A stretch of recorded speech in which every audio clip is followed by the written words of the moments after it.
आज हम स्वामी विवेकानंद के जीवन की कहानियों का भाग 2 करेंगे। भविष्यवाणी। यह घटना सन 1877 की है, जब नरेंद्र अपने पिता के पास रायपुर चले आए थे। इस समय नरेंद्र पेट की बीमारी से पीड़ित थे।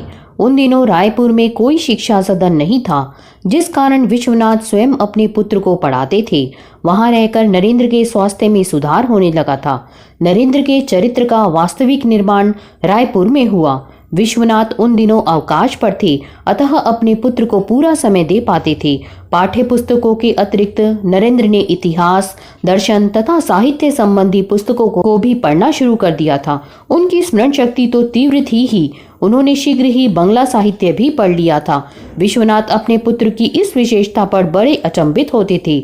उनके घर नित्य रायपुर के ज्ञानी गुणी व्यक्तियों का तांता लगा रहता था, जिनके साथ विश्वनाथ साहित्य, दर्शन आदि विभिन्न विषयों पर चर्चा करते रहते थे। उस समय अधिकांशतः नरेंद्र भी पिता के साथ उपस्थित रहते थे और वाद विवाद ध्यान से सुनते थे। कभी कभी पिता के प्रोत्साहन पर नरेंद्र भी इस चर्चाओं में भाग लेते थे। उनके विचार सुनकर उपस्थित जन मुग्ध हो उठते थे। विश्वनाथ के एक मित्र बंग साहित्य के प्रसिद्ध लेखक थे। एक दिन वे साहित्य पर वाद विवाद करने लगे, तो उन्होंने नरेंद्र को भी इस चर्चा में बुला लिया।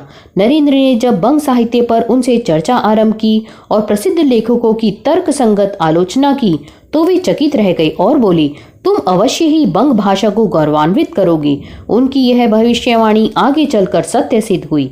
नरेंद्र के किशोर मन पर अपने पिता के व्यक्तित्व का गंभीर प्रभाव पड़ा। विश्वनाथ नरेंद्र की उद्दंडता पर उन्हें कभी डांटते नहीं थे, बल्कि प्रेम से समझाकर उन्हें सुधारने का प्रयास करते थे। नरेंद्र के पिता की इच्छा थी कि नरेंद्र की प्रतिभा का पूर्ण विकास हो और वह मात्र शिक्षा सदन के अध्ययन तक सीमित न रहे।